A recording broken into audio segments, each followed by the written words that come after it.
छोटी सी जान, उसकी कितनी जान निकालोगे? स्टाइल रिवर्स स्टाइल, ठीक है, सोपा हो जाए।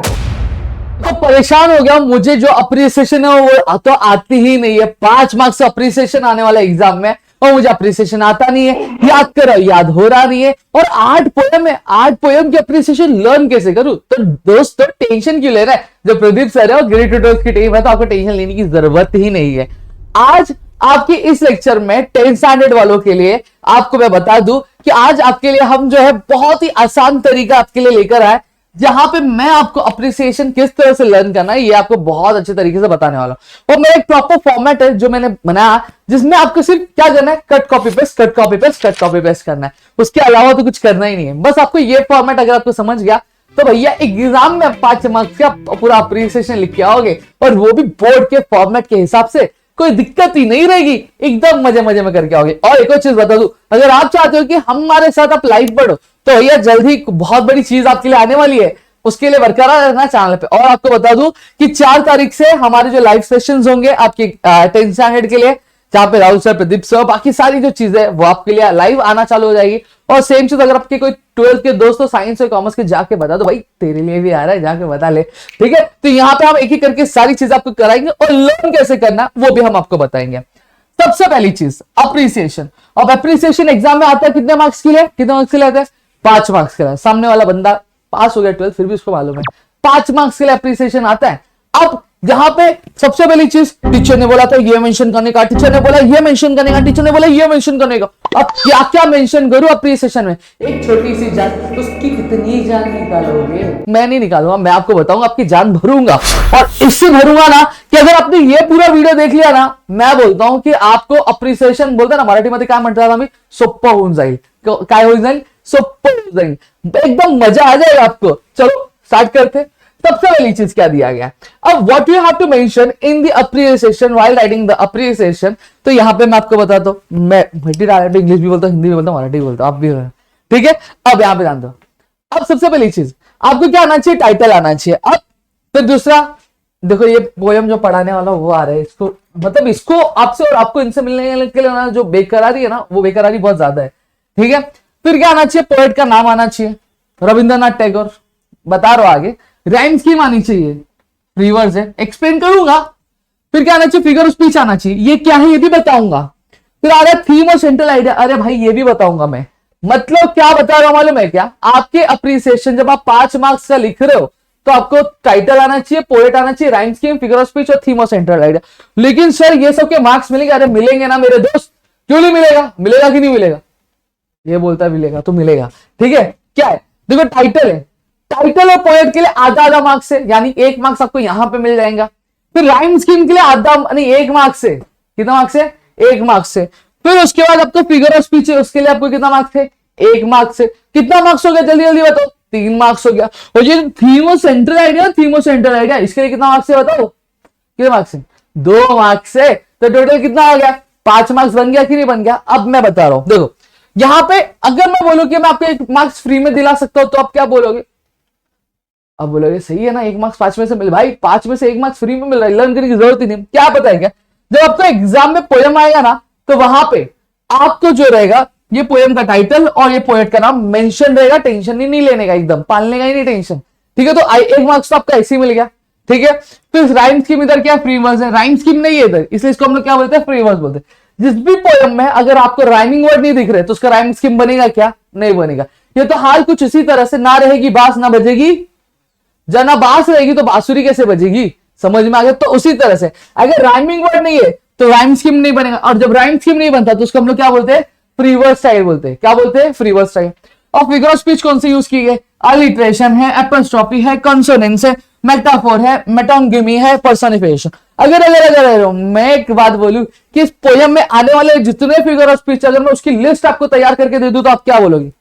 मजा आ जाएगा कि नहीं आ जाएगा? नीचे एक प्यारा सा कमेंट कर दो, मैं आपके लिए पूरा लिस्ट लेकर आऊंगा 10th स्टैंडर्ड का फिगर ऑफ स्पीच का। और एक और चीज है, जो आपको इससे वाला जो क्वेश्चन पहले आता है, उधर एक फिगर ऑफ स्पीच आता है, वो फिगर ऑफ स्पीच कौन सा पूछा जाए, मेरा फिगर ऑफ स्पीच वाला वीडियो आने वाला जल्दी, तो वो देख लेना, उसमें मैं पूरी चीजें बताऊंगा। और एग्जाम में देखना, आपके प्रीलिम्स एग्जाम में देख लेना या फिर कहीं पे भी देख लेना, आपको उससे रिलेटेड चीजें देखने मिलेंगी, ठीक है। फिर थीम और सेंट्रल आइडिया क्या है? जो टैगोर है यानी रविंद्रनाथ टैगोर जी है, वो क्या करते हैं, वो आपके जो क्या बोलते हैं इनको, आपके क्या इनका, हाँ आपके जो गॉड है उनको एज अ फादर क्या एड्रेस करे यानी बता रहे, और साथ ही साथ उनसे प्रे करे कि भैया मेरे जो कंट्री है उनको क्या करो, उनको हेवन ऑफ फ्रीडम में जगाओ, उनको हेवन ऑफ फ्रीडम में लेकर जाओ, जहां पे सारी चीज की आजादी हो, क्या गुड थॉट का, गुड एक्शन का, और क्या होना चाहिए, और गुड वेरी गुड वाला चीज होएगा। आगे बता दो, ठीक है। अब यहां पे ध्यान दो, मजाक मस्ती बाद में, यहां पे ध्यान दो कि आपको एग्जाम में ये जो अप्रिसिएशन, ये आपको पैराग्राफ वाइज लिखना है। अब पैराग्राफ वाइज कैसे लिखना है मैं आपको बताता हूं। मैं जो चीज आपके लिए लेकर आया हूं वो आपके लिए क्या पता है क्या, अगर आपको इंग्लिश बिल्कुल भी नहीं आती तो भी आप लिख सकते हो। मैं ऐसा पैटर्न लेके आया हूं कि अगर आपने एक अप्रिसिएशन या लर्न किया ना तो वैसे आपके धीरे धीरे बाकी सारे अप्रिसिएशन आप लिखना चालू कर दोगे। इसलिए मेरा ये जो लेक्चर है बहुत ध्यान से सुनना। और ये भाई ऐसा नहीं कि मैं हवा में बात करूं, ऑलरेडी मैंने ऑफलाइन क्लास में चीजें कराई है तो उसी के साथ मैं आपको करा रहा हूं, ठीक है। सबसे पहली चीज क्या लिखना है, पोएम का टाइटल और पोएम का नाम लिखना है। अब आपको लिखना क्या है, द पोएम नेम्ड एज या फिर the poem where the mind is without fear, किसने लिखा है, is written by Rabindranath Tagore. लिख लोगे कि नहीं लिख लोगे, वैसे कोई और पोएट है the poem all the world stage is written by so and so poet, the poem animal is written by so and so poem, the poem फिर उसके बाद क्या है, द नाइट नहीं स्कॉर्पियन वाला, ठीक है, द पोएम स्कॉर्पियन वाला जो पोएम है is written by so and so. इतना लिख लोगे कि नहीं लिखोगे, फटाफट। अभी नोटबुक नहीं लिया तो ले लो और नीचे लिखो और एक कमेंट सेक्शन में भी ये लिख दो ताकि मुझे पता चले कि आपको लिखना आ रहा है। तो देख सेम चीज लिखा है मैंने, द पोएम टाइटल एज लिख दिया है। अगर आप याद कर सकते हो लिख सकते हो, नहीं तो लिखोगे the poem where the mind is without fear is written by Rabindranath Tagore. इतना लिख दिया, काम खत्म हो गया। क्या लिख दिया, काम खत्म। अब एक चीज ध्यान रखो, मेरे साथ ध्यान रखो, देखो ये आ रहा है कि नहीं आ रहा है, मुझे चाहिए कि आपको आना चाहिए। मैं लिख रहा हूं the poem named as where the mind is without fear is written by famous poet Rabindranath Tagore. Wow, आ गया। आपको आ रहा है कि नहीं, वीडियो पॉज करो, देखो आ रहा है कि नहीं, दिमाग में बैठा कि नहीं बैठा, लिख दिया। फिर अब ये जो पोएम एक पेट्रियोटिक पोएम है, कौन सी पोएम है, पेट्रियोटिक पोएम है, जो कौन से फॉर्म में लिखी है, प्रेयर के फॉर्म में लिखी है, किसको, गॉड को। तो वही याद रखना है। क्या, द पोएम दो बेटा, the poem where the mind is without fear is written by famous poet Rabindranath Tagore, लिख दिया, वेरी गुड। फिर क्या, ये सर ने बताया था पेट्रियोटिक पोएम, तो लिखो it is the patriotic poem which is written in a form of patriotic poem which is written in a form of prayer to the god, ठीक है, लिख दिया, वेरी गुड। अब सेम चीज अगर मैं दूसरा पोएम कर रहा हूं तो क्या आएगा, the poem animal is written by so and so, जो ये पोएट रहेंगे उनका नाम आ जाएगा, और एक लाइन में हर एक अप्रिसिएशन में दूंगा वो आपको लिखनी है, ठीक है। फिर क्या दिया है, अब मैंने क्या देखा था, मैंने देखा था मैं श्योर आपने बताया था कि राइम स्कीम नहीं है पोएम में, तो लिख दो ना, there is no rhyme scheme in the poem. तो पोएट ने कौन से फॉर्म में लिखा है, फ्री वर्स टाइम में लिखा। देखो मैं वही लिखा यहाँ पे, देखो देखो देखो देखो, हाँ, there is no rhyme scheme in the poem, ठीक है, वेरी गुड, वाओ, ठीक है, so beautiful, so elegant, let's just looking like a wow, ठीक है। तो क्या लिखोगे, there is no rhyme scheme in the poem, तो राइटर ने कौन सा फॉर्मेट यूज किया है, फ्री वर्स स्टाइल लिखा, लिख दो ना भाई, there is no rhyme scheme in the poem as the poem is written in which style, free verse style, ठीक है। और फ्री वर्स का मतलब क्या आता है, फ्री वर्स का मतलब जब पोएम में राइमिंग वर्ड नहीं हो, जब पोएम में राइमिंग वर्ड नहीं हो तो एंट्री किसकी होती है, फ्री वर्स की होती है। बता रहा हूं तो लिखो ना इसको, देखो लिखो, where the poet has the freedom to choose word, मतलब जब राइमिंग वर्ड आएगा तो देखना हाय है तो फिर उसका लाई लिखना पड़ेगा, फिर बाय लिखना पड़ेगा, फिर शाय लिखना पड़ेगा।